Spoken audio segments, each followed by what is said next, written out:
الكريم وعلى آله وأصحابه أجمعين الحمد لله الذي هدانا لهذا وما كنا لنهتدي لولا أن هدانا الله رب اشرح لي صدري ويسر لي أمري واحلل عقدة من لساني يفقهوا قولي۔ یہ جو کلمہ ہم پڑھتے ہیں، اگر آپ بڑے غور سے دیکھیں تو جب ہم کہتے ہیں لا الہ الا اللہ محمد رسول اللہ، تو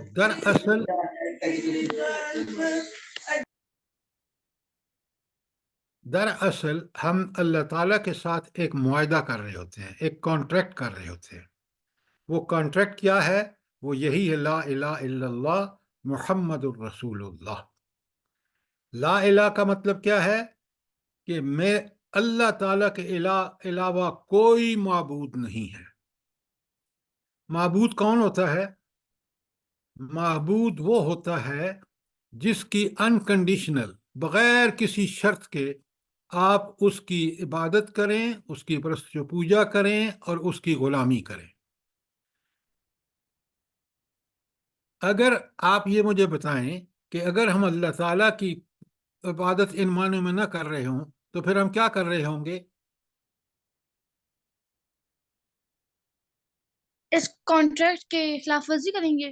بالکل، جب آپ اس کانٹریکٹ کی خلاف ورزی کریں گے تو اللہ تعالیٰ کی تو آپ کو پتہ ہے قدرت، طاقت، اختیار، ہمارے سارے کام اس کے ذمے ہیں۔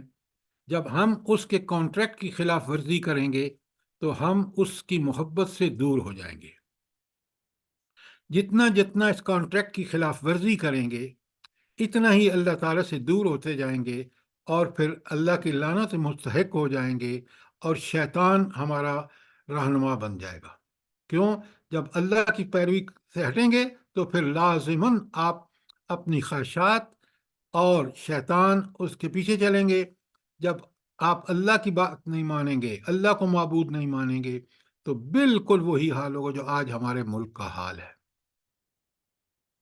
آپ دیکھ رہے ہیں ہمارے ملک کا حال کیا ہے؟ جلدی بتائیں۔ جی سر۔ اچھا، تو یہ اچھے لوگ جو ہر ایک کا خیال رکھیں، چاہے وہ عہدوں پر ہوں، جج ہوں، وکیل ہوں، جرنیل ہوں، بیوروکریٹ ہوں، تو ان لوگوں میں سب سے پہلی ریکوائرمنٹ کیا ہے بھلا؟ کہ وہ کون لوگ ہوں گے جو ٹھیک کام کریں گے؟ جلدی بتائیں۔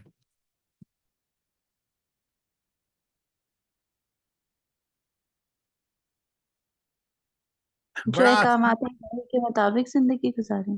اس کانٹریکٹ قرآن کو، و سنت اس قرآن و سنت کا مطلب ہی یہی ہے، لا الہ الا اللہ محمد رسول اللہ۔ قرآن و سنت پر عمل کرنے کا مقصد یہ ہے کہ اللہ تعالی ہمارا معبود ہے اور ہم زندگی اس طرح گزاریں گے، سارے معاملات زندگی کے، عبادت ہو، اخلاق ہو، معاملات ہوں، حقوق العباد ہوں، حقوق اللہ ہوں، سارے کے سارے اسی طرح پورے کریں گے جس طرح نبی کریم محمد صلی اللہ علیہ وآلہ وسلم نے کیا ہے۔ تو یہ اس کانٹریکٹ کو جب آپ بریک کریں گے، اس معاہدے کو جب توڑیں گے، آپ قرآن و سنت سے ہٹ جائیں گے اور اس کا نتیجہ بالکل یہی ہوگا جو آج ہمارے ملکوں میں ہے، خاص کر مسلمان ملکوں میں۔ شاباش، سوال کریں جتنی مرضی ہے، لیکن اس بات کو سمجھیں۔ اب آپ مجھے یہ بتائیں کہ کتنے لوگوں کو اس کا صحیح مفہوم پتہ ہے، ترجمہ اور مفہوم لا الہ الا اللہ محمد رسول اللہ کا؟ Hardly 10 to 20%۔ ہم اب کچھ ذرا زیادہ ایگزیجریٹ کر رہے ہیں، 10% سے زیادہ نہیں ہوں گے، اس سے بھی کم ہوں گے۔ تو اس کا نتیجہ آپ دیکھ رہے ہیں کہ دنیا میں کس قدر ہم پر ذلت، اور ہم دنیا میں تھرڈ کلاس قوم ہیں۔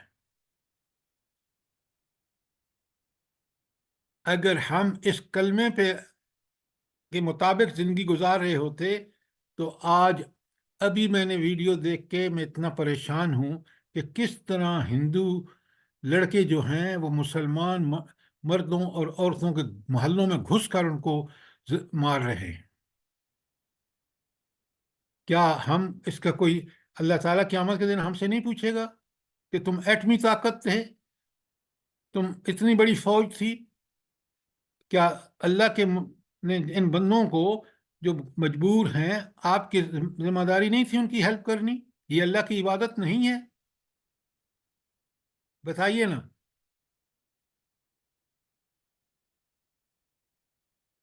تو یہ ایک اصل بات یہ ہے کہ اس کلمے کا صحیح مقصد، اور اب اس کے تقاضے کیا ہیں؟ پہلا تقاضا بلا کیا ہے اس کا؟ لا الہ الا اللہ محمد الرسول اللہ کا سب سے پہلا تقاضا کیا ہے؟ پہلی ڈیمانڈ کیا ہے؟ اور اس پہ مان لانا۔ اللہ کو ایمان تو مسلمان بظاہر کہتا ہے نا میں ایمان لایا، سب سے پہلا کام اس کا ہے کہ اللہ کو الہ مانے، اللہ کے علاوہ کسی کا حکم، لا الہ الا اللہ، اللہ کے علاوہ کسی کا حکم نہیں مانے، چاہے وہ عبادت ہو، چاہے اخلاق ہوں، چاہے معاملات ہوں۔ ہم تو ساری زندگی آپ دیکھیں کہ اللہ تعالیٰ کے احکامات کو خاطر میں ہی نہیں لاتے۔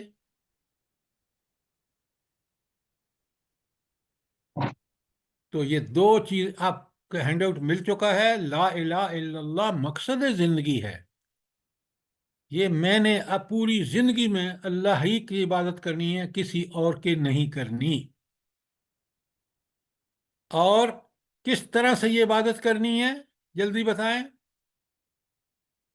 جس طرح قرآن و سنت میں۔ جس طرح نبی صلی اللہ علیہ وآلہ وسلم کی زندگی۔ شاباش شاباش رضیہ، جس طرح محمد الرسول اللہ کا مطلب ہی یہی ہے۔ دیکھیں نا، قرآن و سنت کے مطابق زندگی کس کی تھی؟ مثالی زندگی کس کی تھی؟ اللہ نے کس کو کہا کہ آپ اس کو نمونہ بنائیں؟ محمد نبی الرسول صلی اللہ اللہ صلی اللہ علیہ علیہ نبی وسلم۔ پاک صلی اللہ علیہ وسلم۔ آج آپ کو سیرت کا کچھ پتہ ہے یا نہیں مجھے نہیں پتا، مومن بچوں کو، مومن انسانوں کو سیرت کا پوری طرح بھرپور علم ہونا چاہیے۔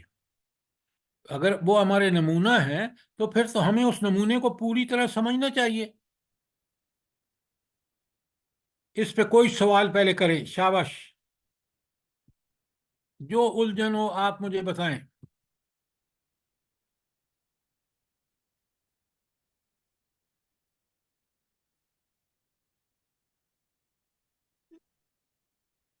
اب میں آپ کے سامنے آج پھر دوبارہ رسالت کا مقصد کیا ہے ذرا سمجھیے۔ شہادت کلمہ کا دوسرا حصہ محمد الرسول اللہ، تو یہ ہے ہمارا طرز زندگی ہونا چاہیے۔ اور آپ کو کبھی خیال آیا ہے کہ نبی کریم صلی اللہ علیہ وآلہ وسلم کو جب اللہ تعالیٰ نے ہمارے لیے رول ماڈل بنایا، نمونہ بنایا، تو آپ نے زندگی کا کوئی پیشہ نہیں ہے جس کو آپ کو اللہ تعالیٰ نے اختیار نہ کرایا ہو۔ بچپن میں آپ نے بکریاں اجرت پر چرائی ہیں، جوان ہوئے تو آپ نے بزنس کیا کس کے ساتھ مل کے؟ کس کے ساتھ مل حضرت کے؟ خدیجہ رضی حضرت اللہ تعالیٰ خدیجہ۔ ہاں، وہ بڑی مالدار عورت تھیں، تو آپ نے ان کے ساتھ مل کے بزنس کیا۔ نمبر 2۔ نمبر 3، جب آپ اللہ تعالیٰ کی طرف سے 40 سال کی عمر میں آپ کو اللہ تعالیٰ نے نبوت بخشی، تو آپ اس وقت سے لے کر آخری وقت تک پوری دنیا کے امام اور استاد تھے۔ خود فرماتے ہیں انما بعثت معلما، اللہ تعالیٰ نے مجھے معلم، استاد بنا کے بھیجا ہے کہ وہ دین پڑھاتے سکھاتے تھے۔ نمبر 4، آپ دیکھیں 13 سال آپ نے مکے میں بڑی اپوزیشن تھی، بڑی مخالفت، اتنا تنگ کیا کافروں نے کہ بالآخر 13ویں سال آپ کے قتل کا منصوبہ بنا دیا۔ اس کے بعد 13 سال کے بعد آپ نے ہجرت کی، آپ مدینہ تشریف لے گئے، کیونکہ مدینہ میں اسلام 2 سال پہلے پہنچ چکا تھا اور وہاں کافی کام ہو گیا تھا، تو وہاں 3 تو یہودیوں کے قبیلے آباد تھے، اور ایک